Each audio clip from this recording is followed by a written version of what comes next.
சிங்கம் ஒரு சிங்கம் எப்போ எதுலயும் பெக்யூலியர் தான். ஒரு முறை சிங்கம் கர்ஜிச்சதுன்னா அந்த சவுண்ட்ல ஒரு 8 கிலோமீட்டருக்கு சும்மா அதிரும், எல்லா திசைகளும் அதிரும். அப்படிப்பட்ட அந்த சிங்கம் வேட்டைக்கு மட்டும்தான் வெளியில வரும், வேடிக்கை பார்க்கறதுக்கெல்லாம் வெளியில வராது. வேட்டையில கூட உயிரோடு இருக்கிற மிருகங்களை தான் வேட்டையாடும். அதுலயும் பெரும்பாலும் தன்னை விட பெரிய சைஸ் உள்ள மிருகங்களை தான் குறி வச்சு தாக்கும், ஜெயிக்கும்.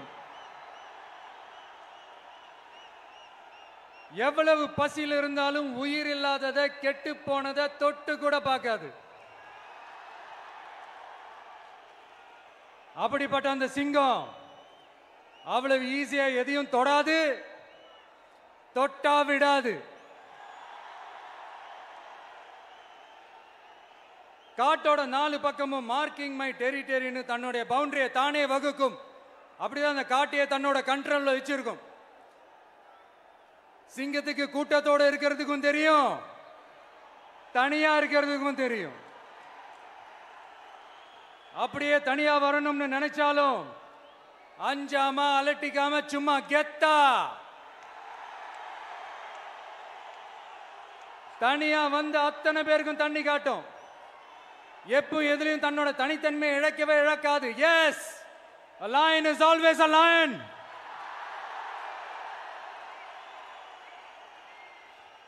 There are so many jackals and other animals in the forest, but there will be only one lion. And even if it is single, it will be the king of jungle. It is not only a description but also a clear declaration. சிங்கத்தை பத்தி பேசிட்டு நம்ம சிங்க குட்டிகளையும் சிங்க பெண்களையும் பத்தி நம்ம பேசாம இருக்க முடியுமா? அவங்கள எப்படி நான் மறப்பேன்? அவங்க தான் என்னுடைய உயிராச்சே, என் நெஞ்சில் குடியிருக்கும்.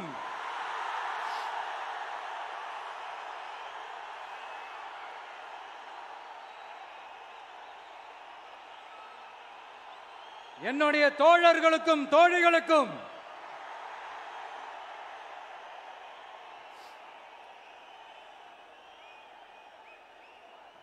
நேர்ல வர முடியாத சூழல்ல வீட்டில் இருந்துகிட்டே நம்மளோட இந்த மாநாட்டில் நேரலை வாயிலாக கலந்துகிட்டு இருக்கிற என்னுடைய அம்மாக்கள், அக்கா தங்கைகள், அண்ணன் தம்பிகள், நண்பர்கள் அனைவருக்கும் என்னோட உயிர் வணக்கம். என்னோட உயிர் வணக்கம், என்னோட உயிர் வணக்கம்.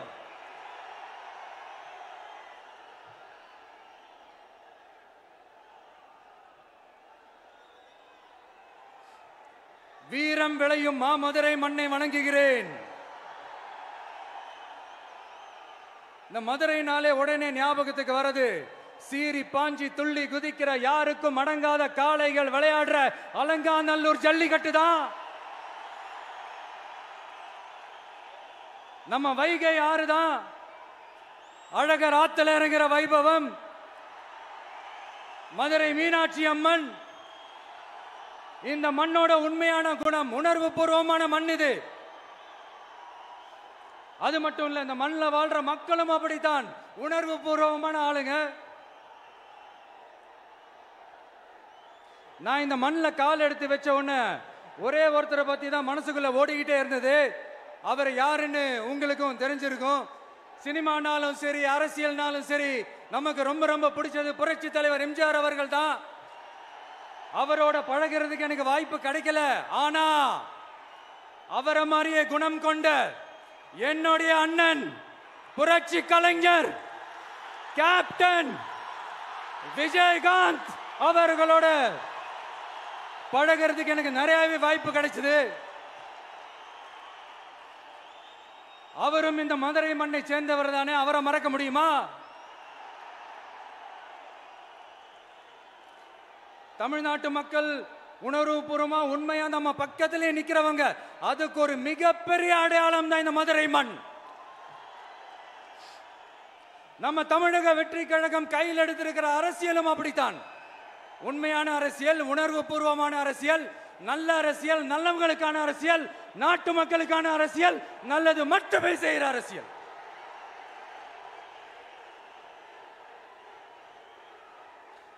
இதோ நம்மளுடைய இந்த இரண்டாவது மாநில மாநாடு வாகை சூடும் வரலாறு திரும்புகிறது. அப்படி இந்த மாநாட்டுக்கு பேர் வச்சிருக்கிறோம். 1967லயும் 1977லயும் நம்ம தமிழக அரசியல் ஒரு மிகப்பெரிய ஆட்சி அதிகார மாற்றங்கள் ஒண்ணு நடந்துச்சு இல்லையா? அதே மாதிரிதான் அடுத்த வருஷம் 2026ல அப்படி ஒரு வரலாறு திரும்ப போகுதுன்னு உறுதியா சொல்றதுக்கான மாநாடு தான் நம்மளோட இந்த இரண்டாவது மாநில மாநாடு. விக்கிரவாண்டி வீசாலையில் நம்மளுடைய ஃபர்ஸ்ட் மாநாடு நடத்தணும், வெற்றி கொள்கை திருவிழா. அதுக்கப்புறமே நீங்க பார்த்திருப்பீங்க, தமிழக அரசியல் அந்த தட்ப வெப்பத்தையே மாத்தினுச்சு. நமக்கு எதிராக எத்தனை குரல்கள். ஆனா உங்களுக்கு தான் நம்மளை பத்தி நல்லா தெரியுமே, எந்த குரலையும் காதலையே போட்டுக்காம மக்களோட குரலை மட்டுமே கேட்டுக்கிட்டு நமக்கு எதிராக வர அத்தனை கூக்குரல்களையும் சின்னதா ஒரு சிரிப்போடவே கடந்து வந்திருக்கிறோம். அது இல்லாம நம்ம மாநாட்டில் ஒலிக்கிற இந்த குரல் இந்த ஒற்றை தமிழ் மகனோட குரல் மட்டுமல்ல, ஒட்டுமொத்த தமிழ்நாட்டு மக்களுடைய குரல்.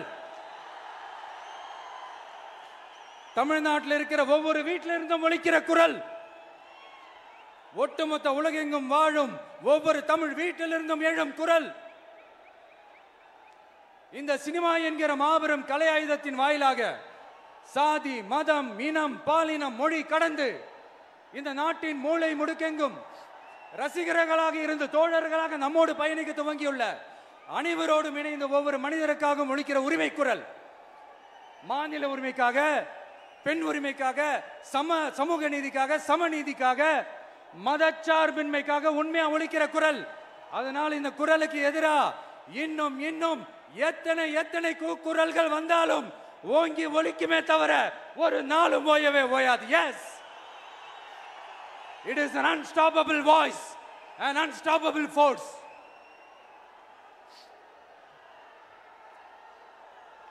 நம்ம அரசியலுக்கு வர்றதுக்கு முன்னாடி அட இவரெல்லாம் வர மாட்டாரியா, அவரே வரல, இவரே வரல, இவருங்க வர போறாரு அப்படின்ட்டு நிறைய பேர் ஜோஷியம் சொன்னாங்க. அப்புறம் நம்ம கட்சியினுடைய பேர் அறிவிச்சதுக்கு அப்புறம் பேரு தானே அறிவிச்சிருக்கிறாரு, மக்கள் கிட்ட பேர் வாங்கணும்ல, அதெல்லாம் முடியாதுன்னாங்க. அப்புறம் ரொம்ப முக்கியமா மாநாடுலாம் எவ்வளவு பெரிய விஷயம், அதெல்லாம் இவர் ஒத்தால எப்படி பண்ண முடியும், சும்மா பக்கத்துல புசியானதை வச்சுக்கிட்டு மாநாடுல எப்படி நடத்தி காட்ட முடியும், அதெல்லாம் அவங்களால முடியாது. அப்புறம் மழை பெஞ்சு எல்லாத்தையும் கெடுத்துரும். ஏன் என் கூட இருக்கிறவங்களே கூட தான் சொன்னாங்க. அதுக்கப்புறம் என்ன நடந்துச்சுன்னு உங்க எல்லாருக்குமே தெரியும். இப்ப புதுசா ஒண்ணு சொல்ல ஆரம்பிச்சிருக்கிறாங்க. அது என்னடானா, ஆட்சியை பிடிக்கிறதெல்லாம் அவ்வளவு ஈஸி இல்லை இல்லையா. இப்ப அதெல்லாம் விட்டாங்க, இப்ப இங்க வந்துட்டாங்க. இவர் நேரா ஷூட்டிங்ல இருந்து வருவாராம், வந்து ஆட்சியை பிடிப்பாராம். அது எப்படி இவராலே முடியும், அவராலேயே முடியல, இவராலேயே முடியல, அவருக்கு அத்தனை வருஷம் ஆச்சு, இவராலே எப்படி முடியும் ஒரு பக்கம். இன்னொரு பக்கம் கூட்டம்லாம் ஓகே தான், அது எப்படி ஓட்டா மாறும் அப்படின்றது இன்னொரு பக்கம். இப்படி கதை, திரைக்கதை, வசனம், இயக்கம், பாடல்கள்,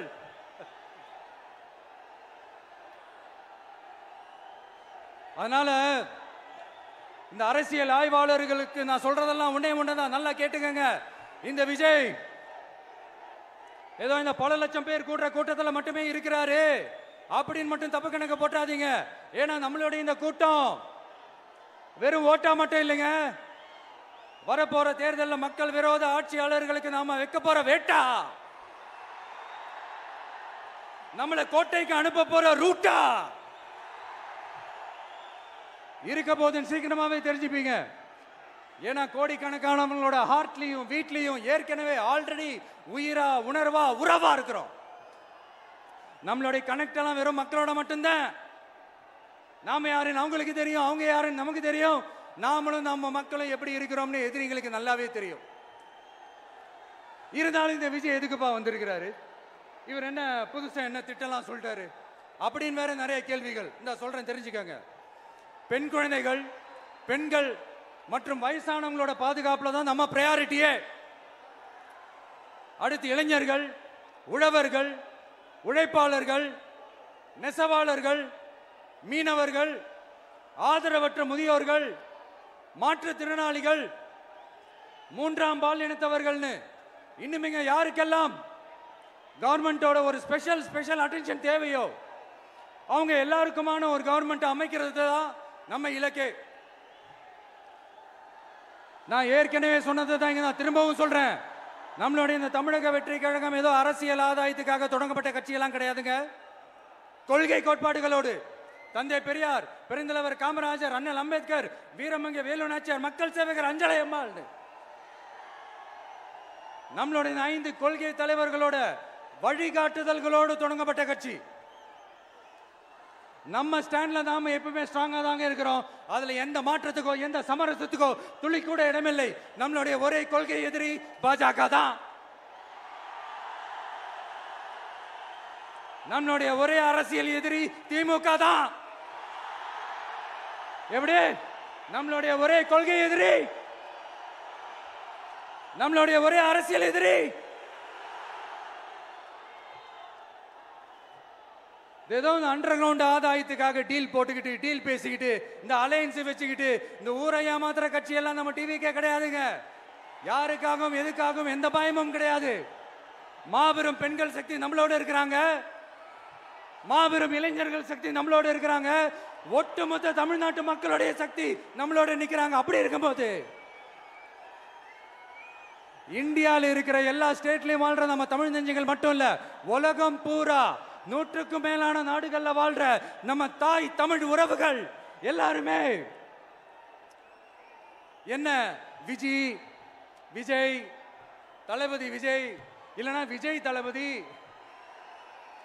இப்படி சொந்தம் கொண்டாடுற கோடிக்கணக்கானவங்களோட அன்பு மாசியும் நம்மளோட இருக்கும்போது, இவங்க எல்லாருமே நம்மளோட நிற்கும் போது எதுக்குங்க இந்த பாசிச பாஜகவோட நேரடி கூட்டணியோ இல்ல மறைமுக கூட்டணியோ உறவு வச்சுக்க? நாம என்ன உலகமாக ஊழல் கட்சி என்ன?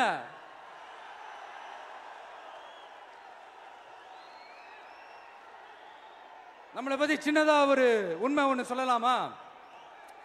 என்னடா இவர் வாயால இப்படி சொல்றாருன்ட்டு யாரும் தவறா நினைச்சுக்க வேணாம். ஏன்னா இது ஒரு விதத்துல ஒரு ஃபேக்டும் கூட. அதனாலதான் நான் சொல்லணும்னு ஆசைப்படுறேன். நம்ம யார் தெரியும்ல? நாம எல்லாருமே சொல்றேன். நாம யார் தெரியும்ல? இந்தியாவின் மாபெரும் மக்கள் சக்தி கொண்ட ஒரு மகத்தான வெகுஜன மக்கள் படை.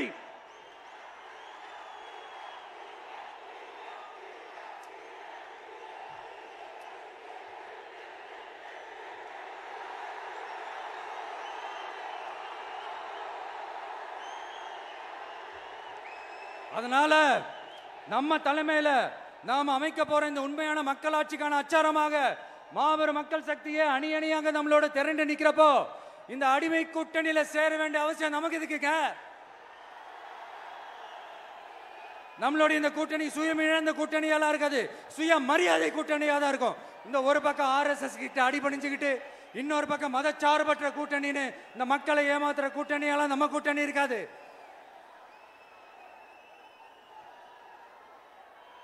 நான் இப்பவும் சொல்றேன், நம்மளை நம்பி வர்றவங்களுக்கு ஆட்சியிலும் அதிகாரத்திலும் உறுதியாக பங்களிப்பு செய்யப்படும்.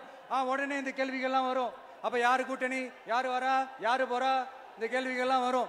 இந்த கேள்விகளுக்கெல்லாம் ஒரே ஒரு பதில் தான், சஸ்பென்ஸ்ல சஞ்சாரம் செய்யுங்க. ஆனா ஒண்ணு, 2026ல 2 பேருக்கு நடுவுல தான் போட்டியே. ஒன்னு டிவிகே, இன்னொன்னு டிஎம்கே. இந்த போட்டி எப்படி இருக்க போதுன்னா, இந்த அலையன்ஸை வச்சு எப்படியாவது நம்ம தப்பிச்சிடலாம். என்ன இந்த பழைய இந்த மேத்தமேட்டிக்ஸ், அரித்மேட்டிக்ஸ் இதெல்லாம் வச்சு எப்படியாவது நம்ம தப்பிச்சிடலாம் அப்படின்னு நினைக்கிறவங்களோட அந்த கனவு ஒரு நாளும் மைப்படாது. சரி, இப்ப நம்ம வேற ஒரு ஏரியாவுக்கு ஒன்று வருவோம். எதிர்காலம் வரும், என் கடமை வரும், இந்த கூட்டத்தின் ஆட்டத்தை ஒழிப்பேன்.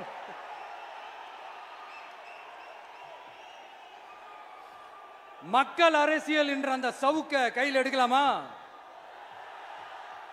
யாருக்கு எதிரான தானே கேட்கிறீங்க? வேற யாரு?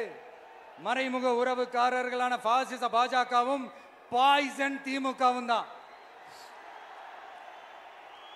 மாண்புமிகு பிரதமர் நரேந்திர மோடிஜி அவர்களே, 3வது முறையா ஒன்றியத்தோட ஆட்சி அதிகாரத்தை நீங்க தானே கையில் வச்சிருக்கிறீங்க. இல்ல, நாங்க தெரியாம தான் கேட்கிறோம். நீங்க ஆட்சிக்கு வந்தது ஒட்டுமொத்த மக்களுக்கும் நல்லது செய்யவா, இல்ல நம்மளுடைய இந்த இஸ்லாமிய நண்பர்களுக்கும் இஸ்லாமிய தோழர்களுக்கும் எதிராக சதி செய்யவா? மக்களுக்கு உங்ககிட்ட கேட்கறதுக்குன்னு ஏராளமான கேள்விகள் இருக்குது. அதனால அவங்க சார்பா, அவங்கள ஒருத்தனா, அவங்களோட ஒரு உண்மையான ஒரு பிரதிநிதியா உங்ககிட்ட சில கேள்விகள் கேட்கணும். மிஸ்டர் பிரைம் மினிஸ்டர் அவர்களே,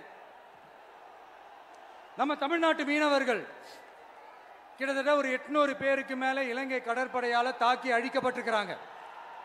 அதை கண்டிக்கிறதுக்காக உங்களை பெருசா எதுவும் செய்ய சொல்லல, சின்னதா ஒண்ணே ஒண்ணு மட்டும் செஞ்சு கொடுங்க. இனிமேலாச்சும் எங்களுடைய மீனவர்கள் பாதுகாப்பா இருக்கிறதுக்காக இந்த கச்சத்தீவை இலங்கை கிட்ட இருந்து மீட்டு கொடுத்துருங்க, அது போதும்.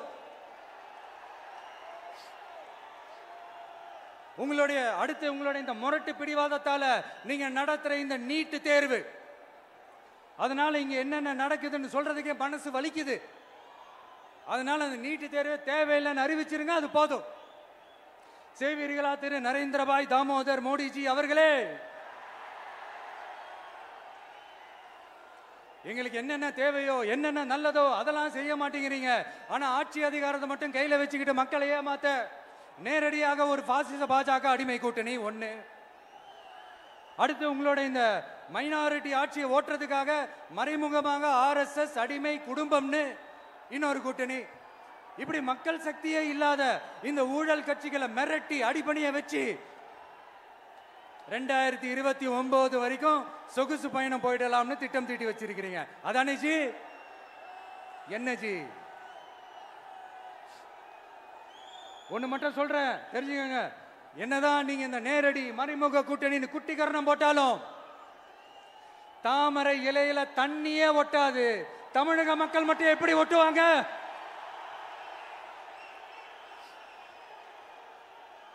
இங்க ஒரு MP சீட்டு கூட தரலன்றதுக்காக தமிழ்நாட்டுக்கும் தமிழ்நாட்டு மக்களுக்கும் எதுவுமே செய்யாம ஓரவஞ்சனை செய்யுது இந்த ஒன்றிய பாஜக அரசு. சங்கம் வச்சு தமிழ் வளர்த்த மண் இந்த மதுரை மண். அதனால இங்க அந்த கீழடியில கிடைச்ச ஆதாரங்களை எல்லாம் மறைச்சிட்டு எங்க நாகரிகத்தையும் எங்க வரலாறையும் அழிக்கிறதுக்காக உள்ளடி வேலை செய்யலாம்னு நினைக்கிறீங்க. தமிழ்நாட்டை தொட்ட என்ன நடக்கும் நீங்க பல உதாரணங்கள் இருக்குது. அதனால இதையெல்லாம் மறைச்சிட்டு எங்க மக்களை ஏமாத்திடலாம்னு மட்டும் நினைக்காதீங்க. மத நல்லிணக்கத்திற்கு பெயர் பெற்ற இந்த மதுரை மண்ணிலிருந்து சொல்றேன், உங்க எண்ணமெல்லாம் ஒரு நாளும் ஈடேறாது.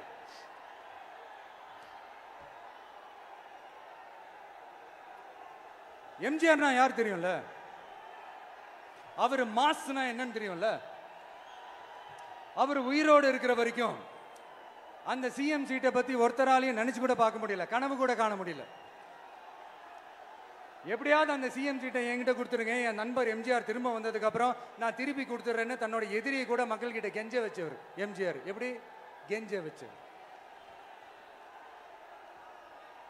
அதனால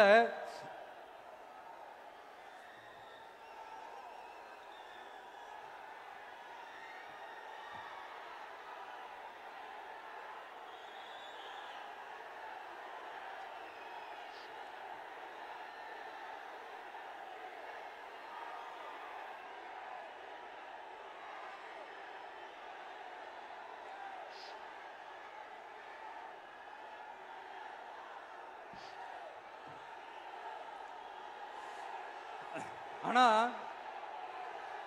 இப்போ அவர் ஆரம்பிச்ச அந்த கட்சியை, எம்ஜிஆர் அவர்கள் ஆரம்பிச்ச அந்த கட்சியை கட்டி காக்கிறது யாரு? இன்னைக்கு அந்த கட்சி எப்படி இருக்குது? அதை நான் சொல்லிதான் உங்களுக்கு தெரியணுமா என்ன?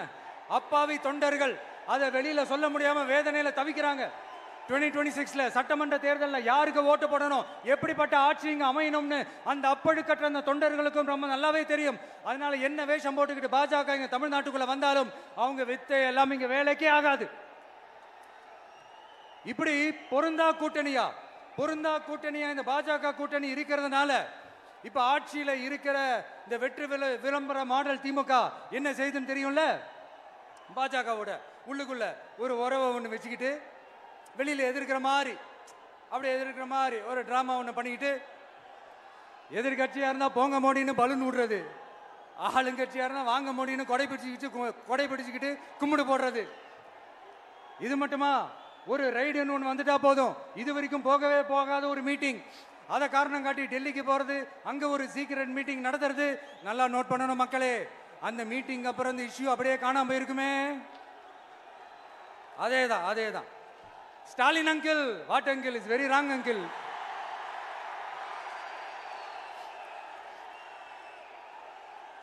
இப்படி தமிழ்நாட்டில் இப்ப நடக்கிற இந்த ஆட்சியினுடைய லட்சணத்தை பார்த்துக்கிட்டு நாம எப்படி சும்மா இருக்க முடியும்?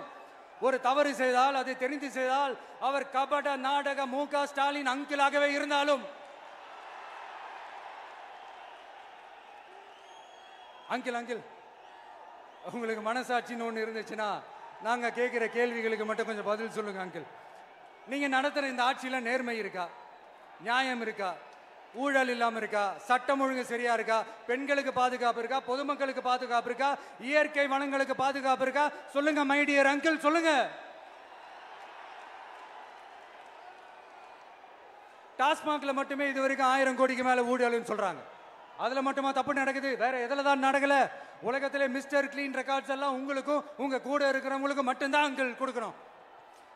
இதை பார்த்து வாயே இல்லாத ஊரு கூட வயிறு வலிக்கு சிரிக்குது. பெண்களுக்கு 1000 ரூபாய் கொடுத்துட்டீங்கன்னா போதுமா அங்கிள்? அப்படியே அது மூடி மறைச்சிடலான்னு பாக்குறீங்களா? படிக்கிற இடத்துல, வேலைக்கு போற இடத்துல, வெளியில போற இடத்துலன்னு அவங்களுக்கு பாதுகாப்பே இல்லைன்னு ஒட்டுமொத்த பெண்களும் கதறாங்க. அந்த கதறல் சத்தம் ஏதாவது உங்க காதுல கேக்குதா அங்கிள்? இதுல வேற உங்க அப்பான்னு கூப்பிடுறாங்கன்னு வேற சொல்றீங்க. What is this uncle? Is very very wrong uncle, is very very wrong. பெண்களுக்கு மட்டுமா பொய் வாக்குறுதி கொடுத்து ஏமாத்துறீங்க? அரசு ஊழியர்கள், ஆசிரியர்களை ஏமாத்துறீங்க, விவசாயிகளை ஏமாத்துறீங்க, பரந்தூர்ல பாதிப்பே வராதுன்னு சொல்லி ஏமாத்துறீங்க, மீனவர்களை ஏமாத்துறீங்க, போதைப் பொருள் கலாச்சாரத்தை ஒழிக்காம ஏமாத்துறீங்க. ஐயோ ஐயோ ஐயோ, very very first uncle, very very first. எப்படி கேட்டாலும் இவங்க கிட்ட இருந்து எந்த பதிலும் வரப்போறதில்லை. ஏன்னா இருந்தா தானே. இப்ப ஆட்சியில இருக்கிற நம்மளுடைய அங்கிள் பதில் சொல்றது இருக்கட்டும். மக்களை நீங்க சொல்லுங்க, நீங்க உண்மையை சொல்லுங்க. செய்வோம் செய்வோம் செய்வோம் செய்வோம்னு சொன்னாங்களே, சொன்னதெல்லாம் செஞ்சாங்களா? உங்களை தான் கேட்கிறேன், சொன்னதெல்லாம் செஞ்சாங்களா? சத்தமா சத்தமா மை டியர் அங்கிள், கேக்குதா? மக்களோட சத்தம் கேக்குதா? இது வெறும் சாதாரணமான முழக்கம் தான். கூடிய சீக்கிரம் மக்களை போய் சந்திக்க போறேன், அவங்களோட மனசு விட்டு பேச போறேன். அதுக்கப்புறம் இந்த சாதாரணமான முழக்கம் இடி முழக்கமா மாறும். அத்தோட நிக்காது. அந்த இடி முழக்கம் தமிழ்நாட்டோட போர் முழக்கமா மாறும். அந்த போர் முழக்கம் உங்களை ஒரு நிமிஷம் கூட தூங்க விடாது. நடக்குதா இல்லையான்னு பாருங்க.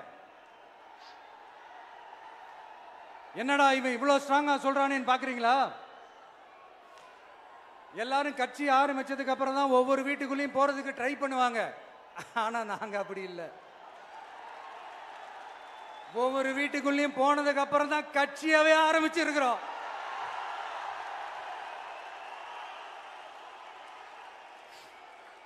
அதனால ஒட்டுமொத்தமா எல்லாருமா சேர்ந்து இந்த திமுக ஆட்சியை, கபட நாடக திமுக ஆட்சியை 2026 தேர்தலில் வீட்டுக்கு அனுப்புறோம். வீட்டுக்கு அனுப்புறோம். என்ன நண்பா, சரிதானே? என்ன நண்பி, செய்வீர்கள் தானே? இப்போ உங்களுக்கு சின்னதா ஒரு சர்ப்ரைஸ். நம்ம கட்சியினுடைய வேட்பாளர் பட்டியலை இப்ப நான் அறிவிக்க போறேன்.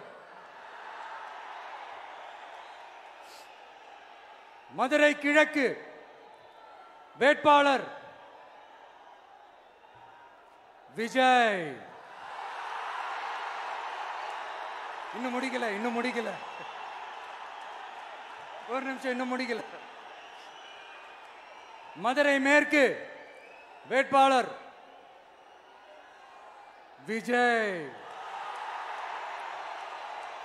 மதுரை மத்தி வேட்பாளர் விஜய்.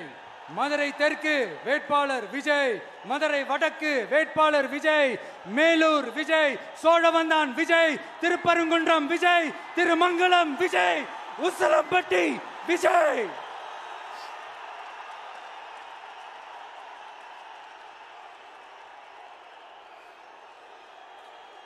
என்னடா எல்லா தொகுதியிலையும் ஒரே வேட்பாளர்னு பாக்குறீங்களா? 234 தொகுதியிலையும் இந்த விஜய் தான், அதாவது உங்க விஜய் தான் உங்க சின்னம். இன்னும் சிம்பிளா சொல்லணும்னா உங்க வீட்டில் இருக்கிற ஒருத்தர் தான் வேட்பாளரா நிக்க போறாங்க. அந்த வேட்பாளரும் நானும் வேறு வேறு இல்லை. நீங்க அவருக்கு ஓட்டு போட்டீங்கன்னா எனக்கு ஓட்டு போட்ட மாதிரி, இந்த முகத்துக்காக நீங்க ஓட்டு போட்டீங்கன்னா உங்க வீட்டில் இருக்கிற உங்களுடைய வேட்பாளர் ஜெயிச்ச மாதிரி. என்னடா இவர் ஏதோ ஓவரா சொல்றாருன்னு நினைக்க வேணாம். பிராக்டிக்கலா அப்படிதான் இருக்கும், அப்படிதான் இருக்கணும். நீங்களும் அப்படிதான் நினைப்பீங்கன்னு நான் நம்புறேன். ஏன்னா இது நம்மளை விட நம்ம எதிரிங்களுக்கு இன்னும் நல்லாவே தெரியும். அதனால எல்லா இந்த அதிகார பலம் எல்லாத்தையும் தூக்கிட்டு வந்துருவாங்க. வரட்டும், பாத்துக்கலாம். TVK will take it, TVK will meet it, TVK will compete with it and TVK will conquer it, TVK will conquer it.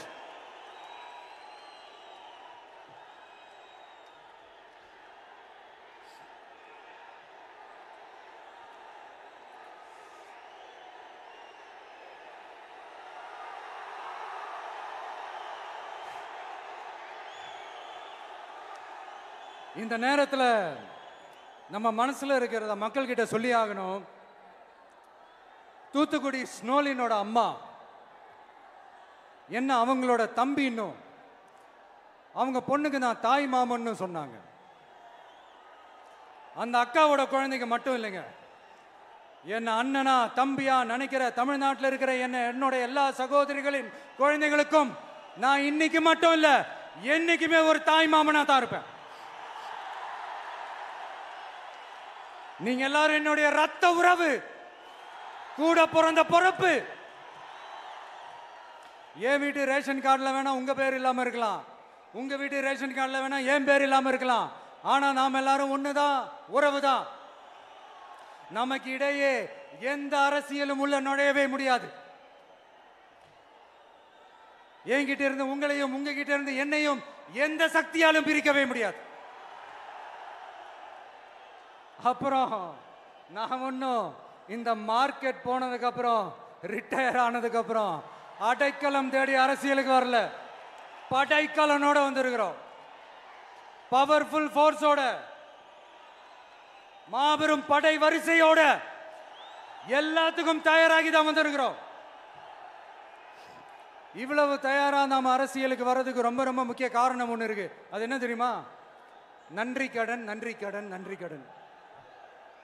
கிட்டத்தட்ட ஒரு 30 வருஷமா, 30 வருஷத்துக்கு மேல நீங்க தான், நம்ம மக்கள் தான் என் கூட நிக்கிறீங்க, எனக்காக நிக்கிறீங்க, என்னை தாங்கி பிடிக்கிறீங்க, மனசுல ஏந்தி பிடிக்கிறீங்க, தாய் அன்போட மடியில ஏந்திக்கிறீங்க. உண்மையை சொல்லணும்னா வேற யாரை விடவும் எனக்கு இந்த அன்பையும் ஆதரவையும் கொடுத்திருக்கிறீங்க. என் மேல உயிரையே வச்சிருக்கிறீங்க. என்ன உங்க வீட்டுல ஒருத்தனாவே ஆக்கிட்டீங்க. நீங்க எனக்கு கடவுள் கொடுத்த வரம்.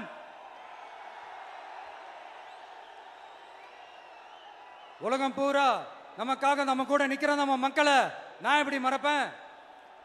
நான் என் லைஃப்ல ரொம்ப உயிரா நினைக்கிறது பெண்களை, குழந்தைங்களை, இளைஞர்களை, உழைக்கிற மக்களை தான். இவங்க தான் நம்மளோட வகைரா. இதை பார்த்து தான் நம்மளோட எதிரிகளுக்கு பத்தி எரியுது. அதுக்காக நாம என்ன செய்ய முடியும்?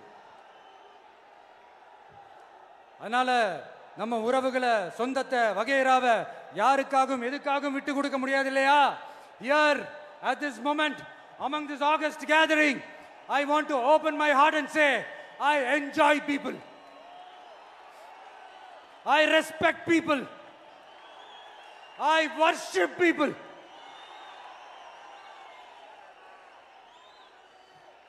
சரிப்பா, இவ்வளவு செஞ்ச நம்ம மக்களுக்கு நன்றி கடனா உன்னால முழுமையா செலுத்த முடியுமான்னு கேட்டா சத்தியமா சொல்றேன், என்னால முடியாதுதான். இன்னும் எத்தனை ஜென்மம் எடுத்தாலும் அந்த நன்றி கடனை என்னால தீர்க்கவே முடியாது. அப்புறம் என்ன மானாவுக்கடா நீ வந்திருக்க அதானே கேக்குறீங்க? மைண்ட் வாய்ஸ் கேட்ட மாதிரி இருந்து.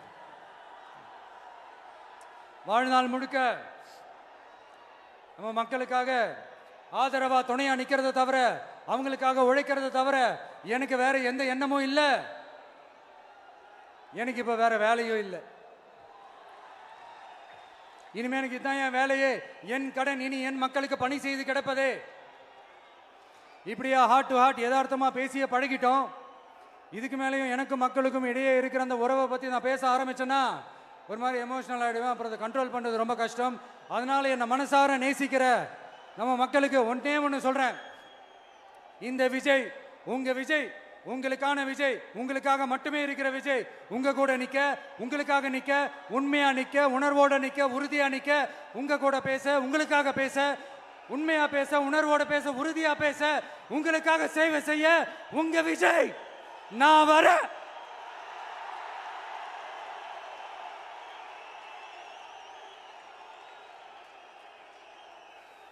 சொல்லல முக்கியம், செயல் செயல் செயல் தான் முக்கியம். செய்கை தான் சும்மா சிறப்பா இருக்கணும். நான் ஆட்சிக்கு வந்தேன்னா சும்மா அது செய்வேன், இது செய்வேன், நல்லது செய்வேன், உருட்டுவேன், புரட்டுவேன், அதெல்லாம் கிடையாது. செய்யறதுக்கு, நல்லது செய்யறதுக்கு, நல்லது செய்யறதுக்கு மட்டும்தான் இந்த விஜய். அப்புறம் ஒரு அரசியல் தலைவன் அவன் சினிமாக்காரனா, நல்லவனா, கெட்டவனா, இதெல்லாம் தாண்டி அவன் உண்மையானவனா, அதுதான் ரொம்ப ரொம்ப முக்கியம். இது சம்பந்தமா ஒரு குட்டி கதை ஒன்று சொல்றேன். ஒரு நாட்டில் ஒரு ராஜா தனக்கு பக்கபலமா இருக்கிறதுக்காக, கூட துணையா இருக்கிறதுக்காக ஒரு தளபதியை தேடுறாரு. சரியான தகுதிகளோட ஒரு 10 பேர் செலக்ட் ஆகுறாங்க. ஆனால் அதில் ஒருத்தர் மட்டும் தான் செலக்ட் பண்ணணும். அதனால அந்த ராஜா என்ன பண்றாருன்னா ஒரு டெஸ்ட் வைக்கிறாரு. அந்த 10 பேர் கையிலையும் விதை நெல்லை கொடுத்து இதை நல்லா வளர்த்து கொண்டு வாங்க, ஒரு 3 மாசம் கழிச்சு வாங்கன்னு சொல்லி அனுப்பி வச்சிடுறாரு. 3 மாசம் கழிச்சு வரும்போது அதில் ஒருத்தர் ஆளு உயரத்துக்கு வளர்த்துருந்தாரு, ஒருத்தர் தோல் உயரத்துக்கு வளர்த்துருந்தாரு. அதில் ஒரு 9 பேரும் நல்லா வளர்த்து கொண்டு வந்திருந்தாங்க. ஒருத்தர் மட்டும் வெறும் தொட்டியோடவே வந்தார். என்னன்னு கேட்டதுக்கு, நானும் தண்ணி ஊற்றி ஊற்றி பார்க்குறேன், உரம் வச்சு வச்சு பார்க்குறேன், வளரவே மாட்டேங்குது ராஜா, என்ன பண்ணுறதுன்னு தெரியலன்னு சொன்னதுக்கு ராஜா அவரை கட்டி அணைச்சிக்கிட்டு, இனிமே நீதான் என்னுடைய தளபதி, எல்லா அதிகாரமும் உனக்கு தான் சொன்னார். ஏன்னா அந்த 10 பேர் கையிலையும் ராஜா கொடுத்தது அவித்த விதை நெல், அது முளைக்கவே முளைக்காது. அந்த 9 திருட்டு பயலும் என்ன பண்ணியிருக்காங்கன்னா வேற விதை நெல்லை வாங்கி அதை வளர்த்துட்டு ராஜாவையும் மக்களையும் ஏமாத்திருக்கிறாங்க. ஆனா இவர் மட்டும் உண்மையை போட்டு உடைச்சிட்டார். அதனால ஒரு நாட்டுக்கு திறமை எந்த அளவுக்கு முக்கியமோ அந்த அளவுக்கு உண்மையும் நேர்மையும் முக்கியம். இப்போ நீங்க எல்லாரும் தான் அந்த ராஜா. நீங்க தேர்ந்தெடுக்க போற அந்த தளபதி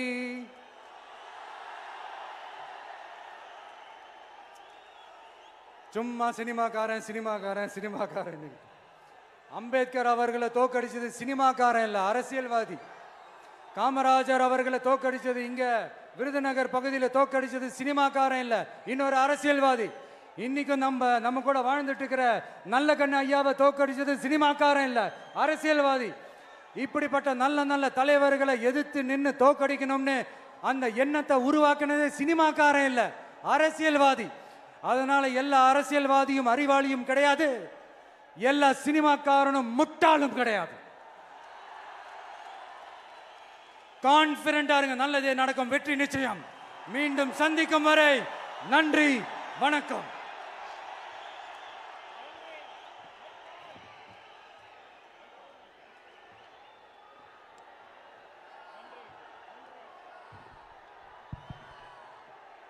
தமிழக வெற்றி கழகத்தினுடைய வெற்றி தலைவரின் வார்த்தைகள் நம்முடைய வேத வாக்காக எடுத்துக்கொண்டு நிறைவேற்றுவோம்.